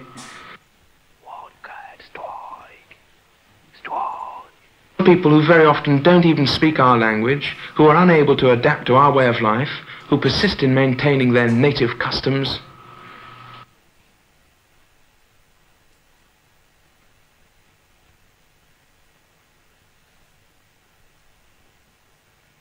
The immigrants themselves suffer from the racial bitterness that is created when they swamp our houses and our jobs. In their interest as much as ours, let's send them packing. Let's sterilize them. In fact, and this is really the simplest solution of them all, let's exterminate them. Let's kill these people too, like the old age pensioners, like the Vietnamese, like anybody who interferes with the democratic progress of big business and capital. Thank you and good night. A political film must analyze what it has discovered, just as Lavoisier analyzed oxygen, discovered by Priestley, and Marx analyzed the theory of value, discovered by Ricardo. We had a system where, on the moving line, you... Donc, il y a ce discours des médias qui était, en fait, on a filmé un acteur qui faisait, c'était du théâtre politique, et il faisait ce genre de truc. Ça ressemble tout à fait à ce qu'on voit maintenant du genre Fox aux États-Unis, et le passage à ce que vous voyez là, ce sont des travailleurs de la chaîne de travail que vous avez vu au début. Et ce qu'on leur a dit de faire, c'était on a mis la caméra au milieu, et chacun devait, de temps en temps, quand il voulait, lui filer un coup, et elle tournait sur la tête, et elle arrivait, elle finissait où elle voulait finir. Il n'y avait pas de construction. Sinon que ce qui s'est passé, ce qu'on voulait, ce qu'on a accepté comme étant exactement ce qu'on voulait, c'est que ça n'atterrit jamais sur la personne qui parle, mais c'est constamment sur la personne qui écoute. C'est-à-dire, qu'est-ce que c'est que d'écouter un discours comme ça, analytique, politique, personnel sur les conditions de travail. Alors, je vais vous enfiler un petit peu. Work, the more you had space you had in hand. The more space you had in hand, the more time you would have to do your job. But if you got a bad job, if you were doing a job where we'd say you had a cross-threaded nut, it meant you were knocked straight back down. In other words, you had a point where if you went further than that, it meant that you were in trouble then, because you had to work twice as hard to get back to the original position of where you started. So consequently, 2 bad jobs would knock you right back down the line. So it was constantly a question of advancing or retreating. The one dread you had was that if you did get a bad job, you were going to be knocked back down the line. Consequently, all the rest of the fellows, all the rest of the Cromwell operators were on announces your back to move out of the way because they had to the do new their Enclosure operation. Act. Consequently, this was nightmarish. Driving them off the land into poverty. Driving them off the land into They couldn't find this scarred iron low. Nobody else could do it at 30 an hour. It wasn't a man-made.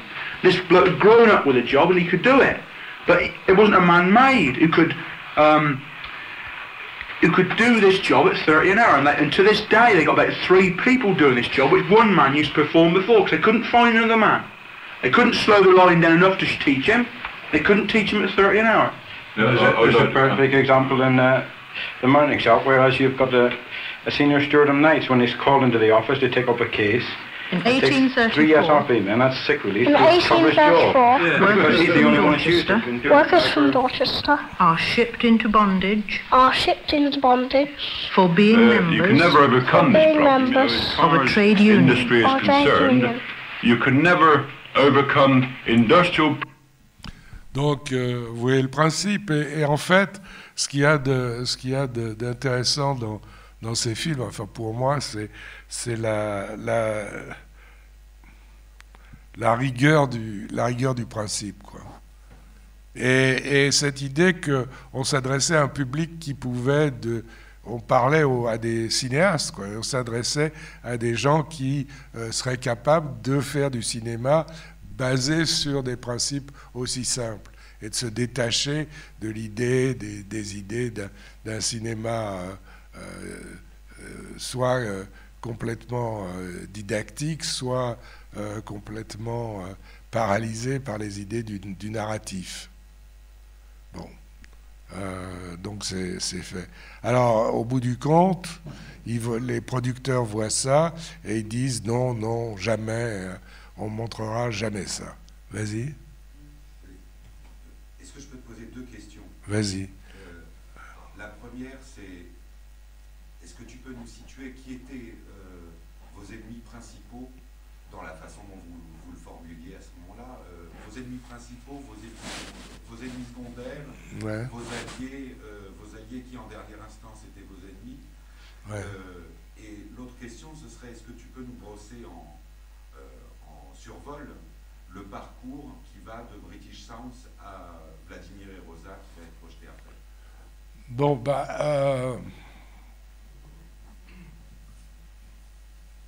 l'ennemi, les gens qu'on conteste, c'est vraiment la gauche traditionnelle faisant du cinéma politique. On espère qu'ils vont se détacher de cette espèce de manière de voir les choses qui est héritée des années 30, qui a servi dans les années 30, mais qui ne sert plus maintenant, quoi. Et la deuxième, c'était très vite, ils nous ont haïs absolument, quoi. Il n'y avait pas de problème, et ça se compliquait par le fait que c'était leur cher Jean-Luc qui avait été kidnappé, quoi. Ça, ils pouvaient pas le sentir. Et l'idée, si tu veux, l'idée obscène pour eux, c'était cette idée de quelqu'un qui il est important de restituer sa fonction collaboratrice au cinéma. L'auteurisme, ça a débouché ça a déclenché des choses pendant un certain temps, et maintenant c'est mort. Ça ne fonctionne plus. Ou ça fonctionne dans le cadre ça fonctionne comme système de financement, en France en particulier, mais ça ne fonctionne plus, quoi. On ne peut plus penser que ces vieilles badernes de l'auteurisme vont mener à quelque chose d'intéressant et de novateur. Et cette discussion agressive de l'auteurisme, elle vient de faits qui sont extérieurs au cinéma et qui sont les événements politiques qui se sont produits en mai avec la violence qui a été le cas, quoi. L'évolution du groupe, ça a été de se poser constamment des problèmes que chaque film permettait en partie de résoudre. En partie. Okay? Donc, on faisait 2 films sur les situations de pays que d'abord on filmait dans le pays lui-même, c'est-à-dire British Sound, c'est vraiment un film fait in the UK, mais très rapidement, ça devient, en particulier à un moment donné où on décide de faire un film qui est Lutte en Italie, qui est vraiment une adaptation d'un texte d'Althusser sur les appareils idéologiques, et de se poser la question, est-ce qu'un cinéma théorique, c'est un cinéma qui s'occupe de la théorie, est possible? Alors ça, on le tourne à Paris, dans l'appartement de Jean-Luc, et on va ensuite en Italie pour un jour filmer de ce qui nous donne de l'italianisme, quoi. Et comme on a besoin d'un acteur italien, on utilise le pizzaiolo de la pizzeria qui est en bas de chez Jean-Luc, et pour le faire jouer, on commande une pizza. Alors à la fin du film, il y a des cartons de pizza qui se sont empilés jusqu'au plafond. Et bon, voilà, quoi. Et si tu veux, comme il y avait un côté pied nickelé, rock and roll, qui était en partie le fait de la manière dont on fonctionnait, il était évident pour nous que les films avaient un coefficient d'humour et agressif que tout le monde nous déniait.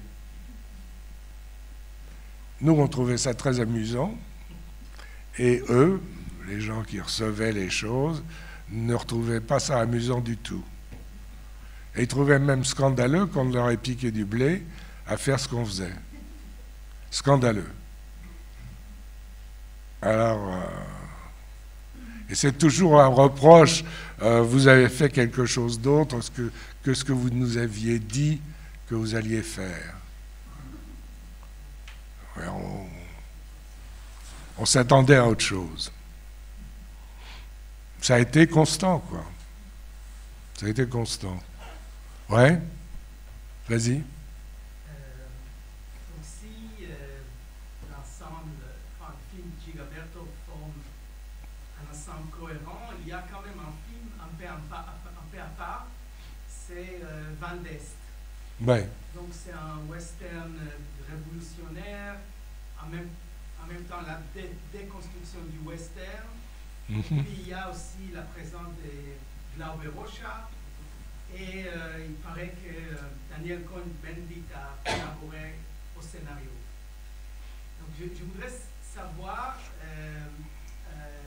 qu'est-ce que vous vous rappelez de ce film, du tournage de ce film, comment il a été reçu. J'allais en donner des extraits un peu plus tard. Bon, c'est en fait le premier film que j'ai fait réellement.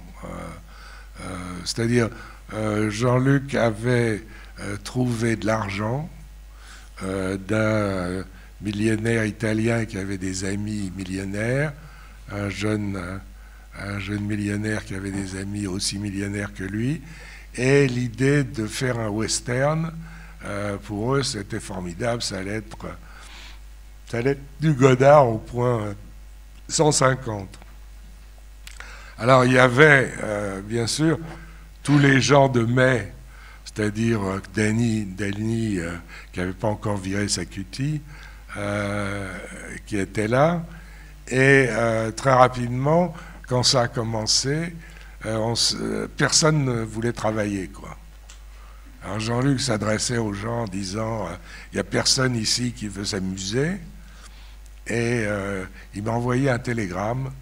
Je m'étais cassé la figure dans un accident de moto. Il m'avait envoyé un télégramme disant où tu viens et on fait le film ensemble, ou j'arrête le film. Alors je me suis échappé de l'hôpital et je suis arrivé à Rome. Alors à Rome, il y avait qui? Il y avait les Straub à 500 mètres qui faisaient Othon, et il y avait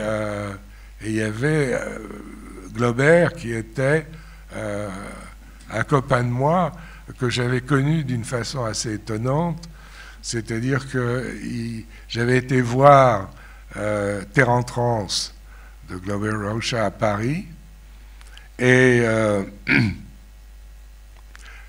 personne, j'étais le seul dans le cinéma. Donc j'ai été voir le projectionniste et j'ai dit, bon, ben, quand est-ce que vous commencez? Il m'a dit, on commence quand il y aura quelqu'un de plus. Alors j'ai appelé mon copain Raphaël Sorin, mort depuis, et je lui ai dit, viens parce que je voudrais voir le film. Alors il est venu, on a vu le film, on a décidé de le revoir, et on a appelé d'autres amis, et qui sont venus. Et puis, la troisième séance, ses amis ont appelé d'autres amis, et ça s'est passé d'une séance à l'autre, si bien qu'à la dernière séance, le cinéma était plein, au grand étonnement du propriétaire du cinéma. Et à ce moment-là, en dernière séance, il y a quelqu'un qui est arrivé qui était Glaubert, complètement fasciné par le fait qu'il y avait ce public enthousiasme qui était arrivé. Donc, Glaubert et moi, on a été copains à partir de ça. Et on s'est retrouvés à Rome, et on lui a demandé de faire cette scène. Combien d'entre vous ont vu ces films? Ah, il y a au moins plus de 3 personnes. Ouais. Donc, je vais vous montrer. Il peut venir, le camarade, viens. Viens, mon camarade chéri, viens. C'est pas le même. Putain, je suis... Allez, fais-le avancer. Alors, c'est loin ou... C'est un peu plus loin, ouais. C'est vrai que c'est pas évident. Hein. Et qu'il dis-tu? En fait, ça met du temps à réagir, c'est surtout ça. Ah, ça, c'est pas ça. C'est beaucoup plus loin? C'est plus loin. C'est plus loin, oui, c'est carrément... ça, c'est la fin. C'est la fin? Ah oui, c'est une belle... Je reviens en avant? Oh, montre ça, ça a l'air d'un serpent qui... c'est la main de Jean-Luc dans la... Of course, the atom bomb is a weapon of mass slaughter. But the outcome of a war is decided by the people, not by one or two new types of weapons. Tu saberás que a pátria não se vende, e em cada peito, em cada olhar se acende este fogo, este vento de lutar por ela. Ideological education is the key link to be grasped in uniting the whole party for great political struggles. In any society in which classes exist, it meant that you were in trouble then because you had... by God. They bring in completely automated... Stakhanov est arrivé de Moscou dans un Ilyushin 62 de l'arrêt aux flottes. Taylor de New York dans un Boeing 737 de la Paname. Qu'est-ce que John Taylor et Joseph Stakhanov viennent foutre aujourd'hui à Prague? Après l'invasion russe de Tchécoslovaquie, on a été faire un film qui s'appelle Pravda. Analysons comment ils organisent leur travail. Et c'est John Taylor déclare il faut décomposer tout travail accompli en éléments simples. Numéro sur Stakhanov et trouver tous les gestes inutiles et les éliminer. Il faut diviser chaque travail en éléments correspondant à 6 fonctions: opération, transport et manutention, contrôle, attente, stockage. Joseph Stakhanov vos rapports contradictoires. C'est mettre à nu les causes. Ah, alors, un peu plus en avant, en arrière. Victoire du cinéma révolutionnaire, 19 juillet 1920.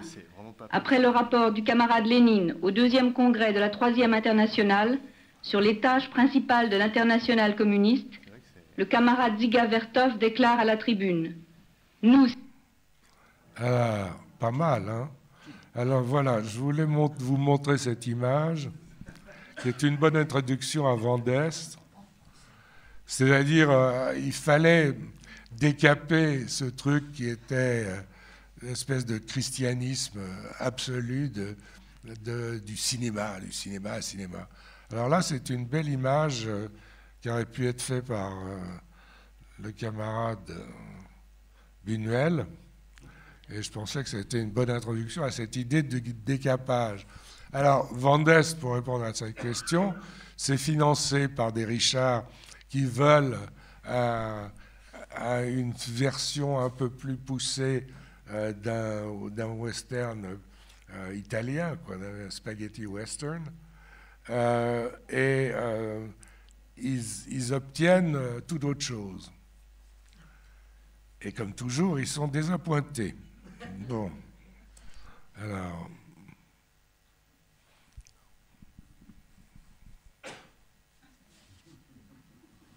Les beaux quartiers, par Marcel Proust, page 145. Mort à la culture bourgeoise. Je n'ai jamais pu me ressouvenir de cette chambre sur la rive de l'Isquet. Mort à la culture bourgeoise. C'est qu'il y a une façon de parler. Une fois dans l'hôtel, il n'y avait plus ni le quai, ni... Mort à la culture bourgeoise. Ni le canal de San Marco, ni la foule et les pigeons. Mort à la culture bourgeoise. Soleil au loin sur San Giorgio Maggiore. C'était un monde en soi, par soi et... Mort à la...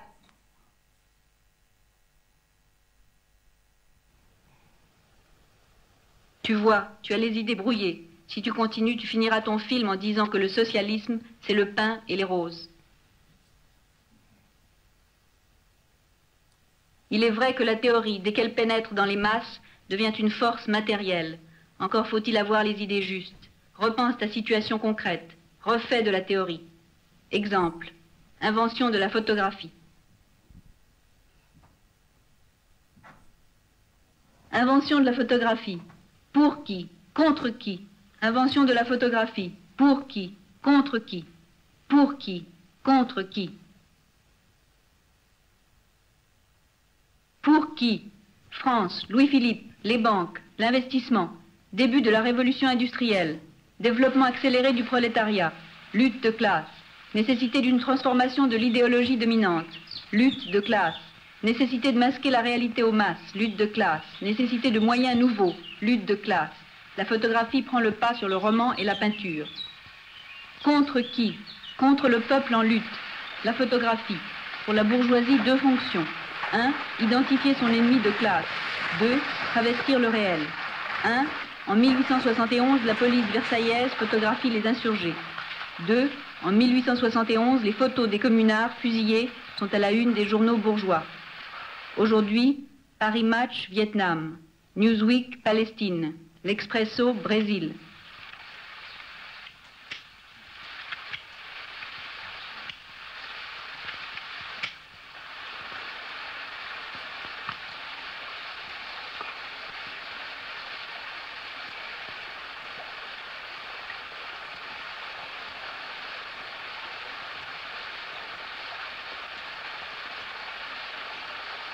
Lutter contre le concept bourgeois de représentation. Arracher le cinéma, la photographie, la télévision aux griffes de l'idéologie dominante. Ne pas poser le problème abstraitement. Pour faire du cinéma une arme au service de la révolution, le penser et le penser à travers et avec l'aide des luttes révolutionnaires. Méthode de pensée et de travail. Lutte de classe. Lutte armée.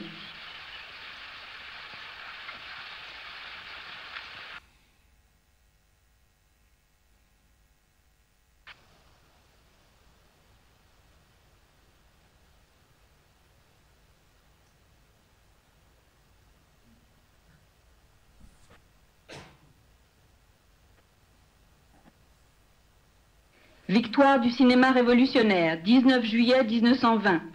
Après le rapport du camarade Lénine au deuxième congrès de la Troisième Internationale sur les tâches principales de l'internationale communiste, le camarade Dziga Vertov déclare à la tribune: « Nous, cinéastes bolcheviques, savons qu'il n'y a pas de cinéma en soi, de cinéma au-dessus des classes. Aussi savons-nous que le cinéma est une tâche secondaire et notre programme est-il archi simple, voir et montrer le monde au nom de la révolution mondiale du prolétariat. C'est le peuple qui fait l'histoire. Cependant, sur les écrans du western hémisphère, c'est toujours le règne des beaux messieurs et des demoiselles. Et l'exigence est toujours imposée aux acteurs, sous prétexte qu'ils doivent mettre l'accent sur les sentiments et l'instinct, de manifester sans aucune retenue sur l'écran les idées corrompues de la bourgeoisie et de représenter sans scrupule le mode de vie bourgeois dégénéré à l'abri de leur maquillage. Défaite du cinéma révolutionnaire, 18 novembre 1924. Quelques jours après la mort de Lénine, Serge Eisenstein sort bouleversé d'une projection d'intolérance, film de l'impérialiste nord-américain Griffith. Conséquence, en 1925, confondant tâches principales et tâches secondaires, Eisenstein filme la révolte des marins du cuirassé Potemkin au lieu de glorifier les luttes du moment. Conséquence, en 1929, dans la ligne générale, à propos de la réforme agraire, si Eisenstein sait parler en termes nouveaux de l'oppression tsariste, il ne sait toujours utiliser que des concepts anciens pour décrire la collectivisation. Chez lui, l'ancien triomphe définitivement du nouveau. Conséquence, 5 ans plus tard, Hollywood lui paye un billet pour filmer la révolution mexicaine, pendant qu'à Berlin, le docteur Goebbels exige des dirigeants de l'UFA un cuirassé Potemkin nazi. la dialectique de l'histoire est telle que la victoire du marxisme en matière de théorie oblige ses ennemis à se déguiser en marxistes, se déguiser en marxistes, se déguiser en marxistes, se déguiser en marxistes, se déguiser en marxistes.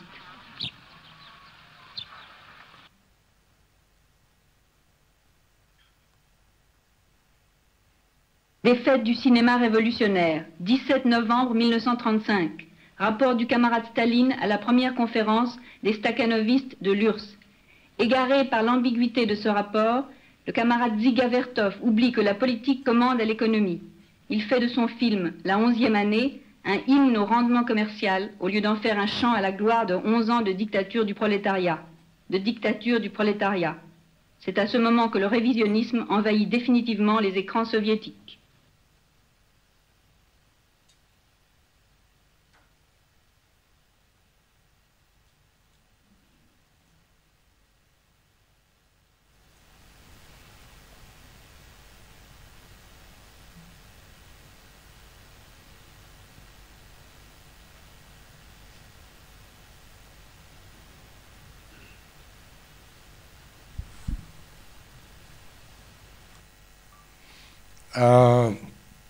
Pour votre information, ce bel Indien maquillé était Alan Midget, qui était la doublure de Andy Warhol.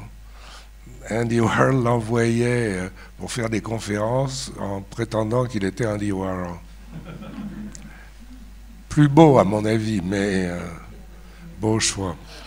Donc vous voyez, tout d'un coup, les gens qui ont financé le film se retrouvent avec une horreur complète dans quelque chose qui n'a qu'un rapport lointain avec un western, un spaghetti western. Pas de notre faute.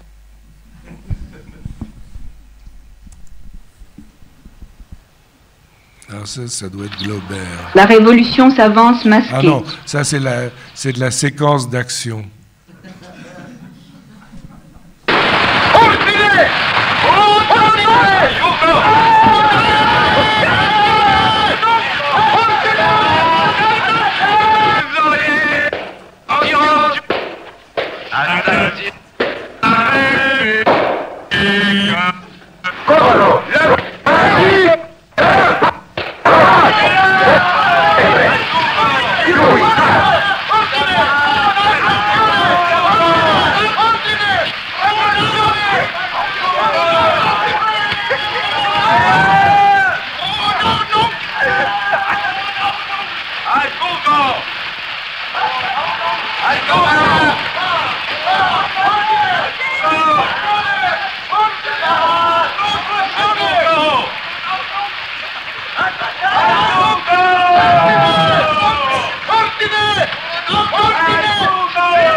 Glauber.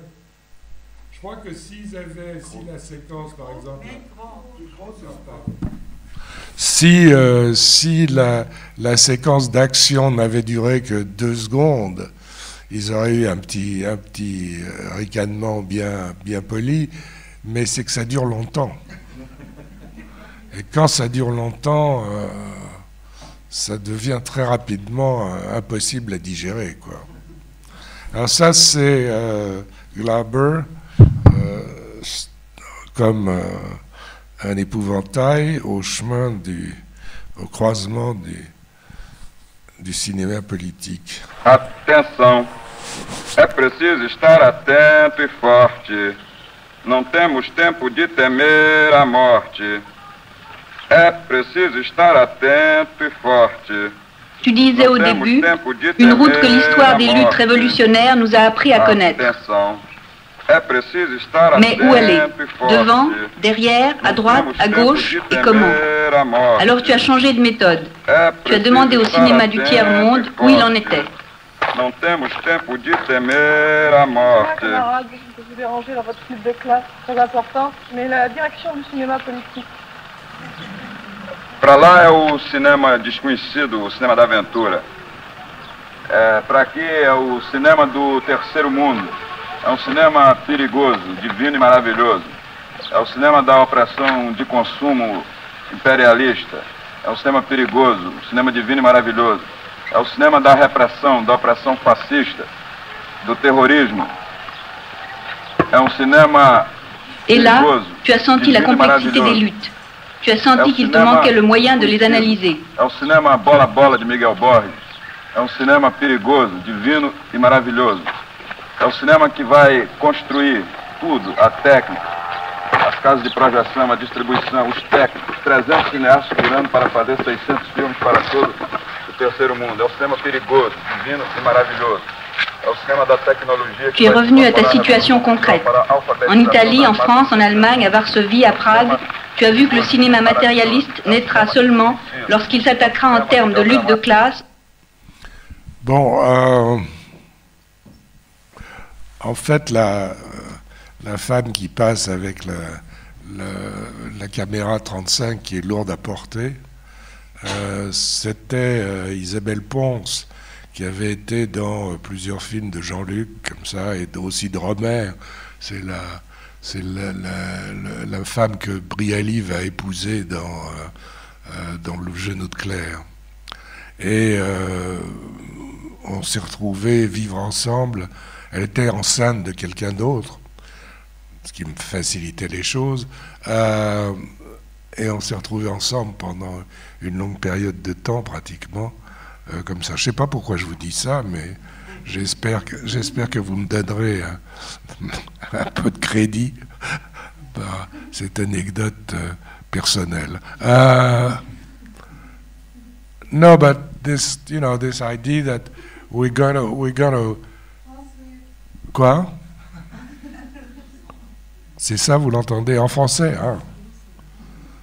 Bon, c'est cette idée qu'on va toucher des problèmes qui seront touchés de façon à la fois comique et théorique sur le problème général du cinéma, quoi. Qu'est-ce qu'il faut faire pour que ça sorte de l'endroit où il était.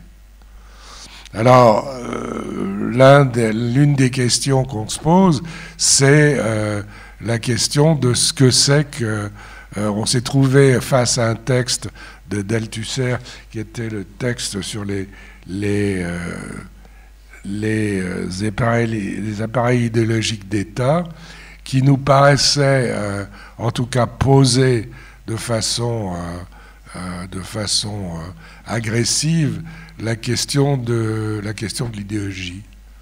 Et on a décidé, on s'est demandé, est-ce qu'on peut en faire un film? Alors le film, essentiellement, c'était encore un de ces films carte blanche à Jean-Luc, de la RAI. Bien sûr, on a écrit un texte qui était une série de mensonges éhontés sur lequel on allait faire exactement ça. Et puis on a tourné ça dans l'appartement de Jean-Luc, comme je vous l'ai dit, avec un acteur italien et une copine qui avait joué aussi dans Vent d'Est, Tullio Altan. Et l'idée dans ce film, c'était de le jouer comme un jeu de cartes. Alors le jeu de cartes, c'était cartes tournées face up et cartes tournées face down. C'est-à-dire une carte, un morceau de noir, une carte. Et chaque carte était introduite par les appareils idéologiques, c'est-à-dire la famille, la sexualité, le ceci, le cela. Et bon, On va vous en donner un petit Au concept bourgeois de représentation.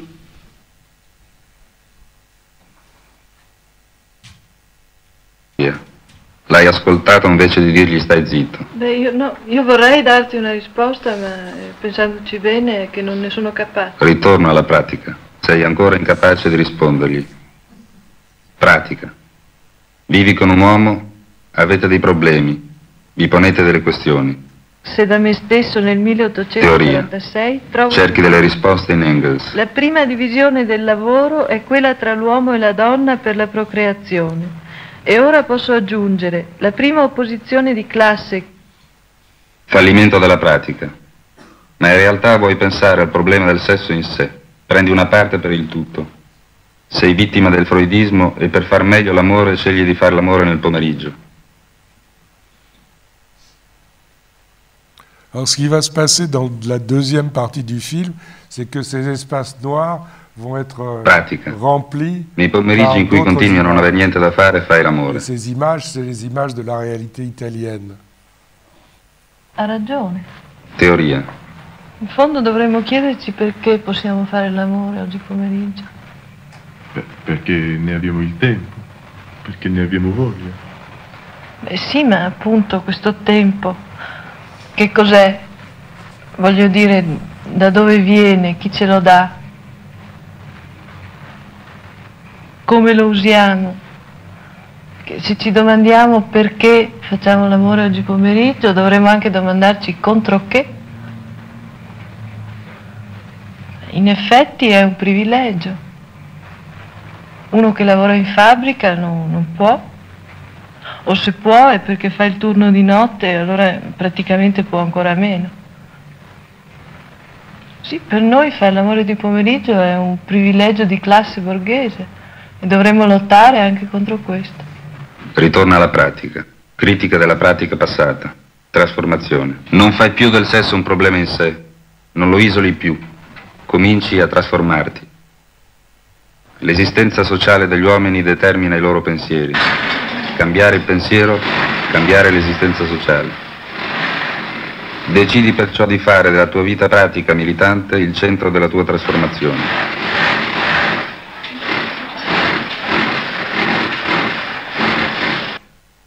Pratica, pratica, pratica. Decidi di andare in fabbrica. Un salto qualitativo in avanti o un salto nel vuoto. Pratica. Sei in fabbrica. Perché? Per militare in modo più giusto, per legarti alla classe operaia. Teoria. Sei in fabbrica.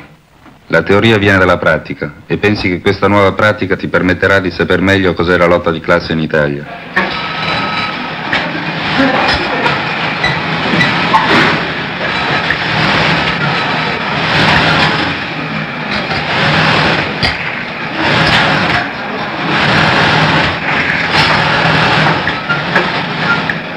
Ma cosa è successo?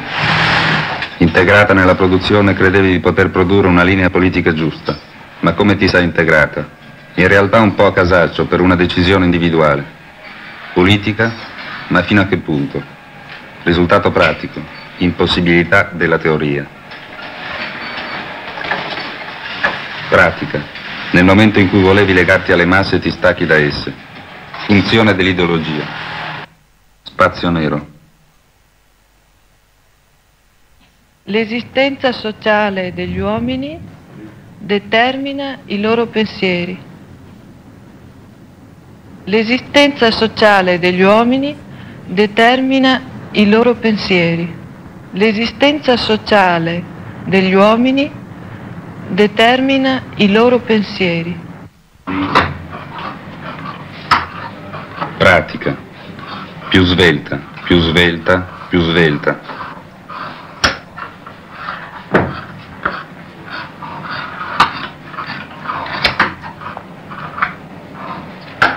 Paola, ti diamo del lavoro, ma almeno rispetta le cadenze. È la terza volta che ti controlliamo. Fai 3 modelli mentre le altre ne fanno 5. Non ci sei solo tu, Paola. Pensa al premio degli altri.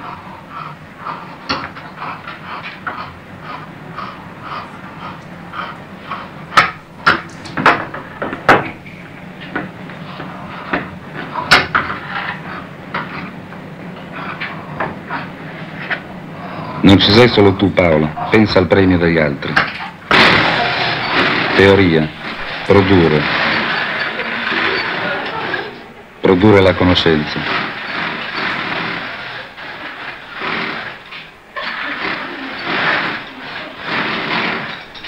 Produrre la conoscenza. Bon, c'est cette obsession avec la description du travail, et c'est aussi, ça y est, ils se barrent tous maintenant. Ah, non, machin. Bon, bah écoutez, voilà quoi. Allez voir Vladimir, parce que Vladimir et Rosa, c'est beaucoup plus agressif dans le genre complètement barjot, quoi. Mais c'est l'idée de finir par une comédie, c'est une progression logique, quoi. J'espère que je vous ai pas trop emmerdé. J'étais bien fatigué. J'aurais pu faire appel à des gens qui ont parlé du groupe Dziga Vertov en des termes plus précis que moi. Il y en a un qui se trouve là. Non, ça a été une période quand même très étonnante. Très étonnante parce que Jean-Luc avait toutes les raisons et aucune raison d'accepter de fonctionner avec quelqu'un qui n'avait pratiquement pas fait de cinéma, sinon que j'avais été un rat de cinémathèque pendant des années. Et en même temps, c'est un moment où, que ça soit le cinéma, ou que ça soit la littérature, ou que ça soit la musique, tout le monde est prêt à se lancer, à faire n'importe quoi. Il y a quand même un moment de liberté absolument incroyable. On ne voit pas comment ce genre de film pourrait être conçu aujourd'hui. Alors on peut se dire, c'est un peu emmerdant qu'il ne le soit pas. Ou on peut se dire, au moins, comme l'a dit Chou En-lai, quand De Gaulle a décidé de faire une négociation avec les Chinois voulaient d'amorcer les choses par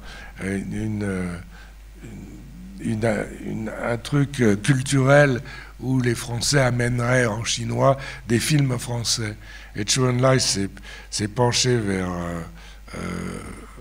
Maurice Schumann, qui était le ministre de la Culture à ce moment-là, et il lui a dit, surtout ne nous amenez pas les films de ce groupe Dziga Vertov. Alors bon, on était dans le droit chemin, quoi.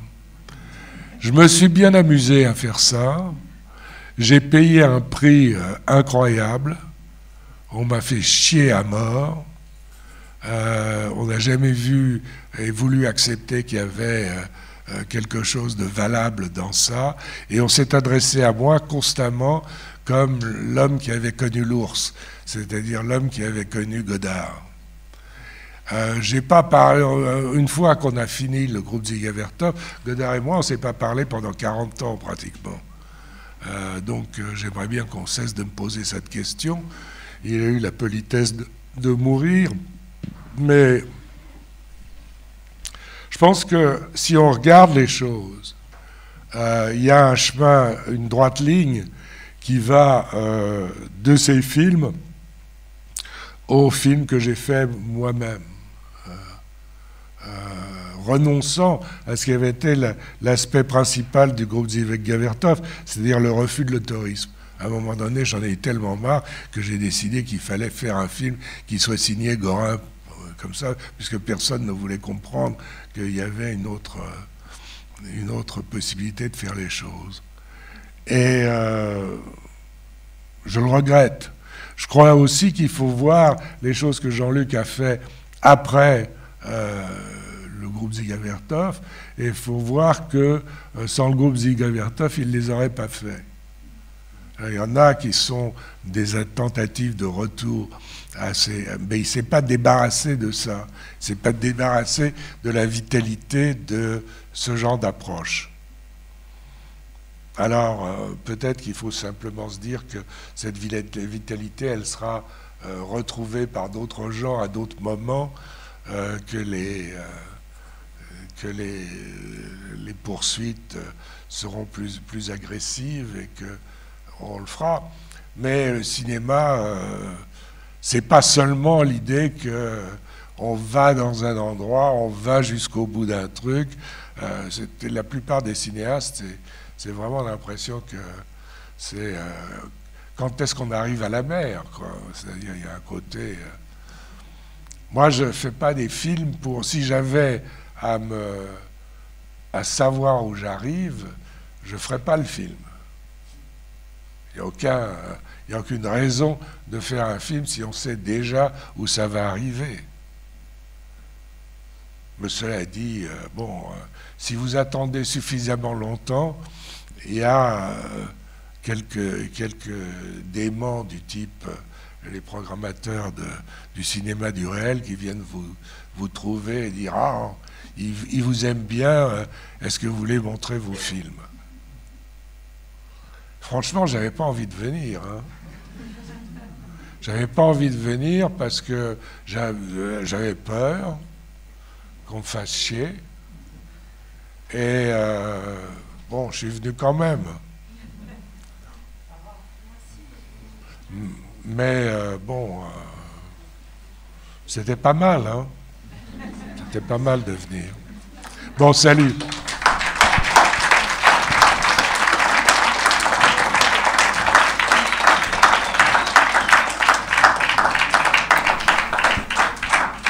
On va passer dans la salle à côté Vladimir et Rosa. Alors, est-ce que tu veux présenter ici Vladimir et Rosa tout de suite? Comme ça, c'est fait. Vladimir et Rosa, c'est une comédie. Alors, c'est à la fois The Three Stooges. C'est complètement starbé, quoi. C'est pas, il y a aucune, voilà, c'est tout. Allez le voir. Donc Vladimir et Rosa, c'est dans la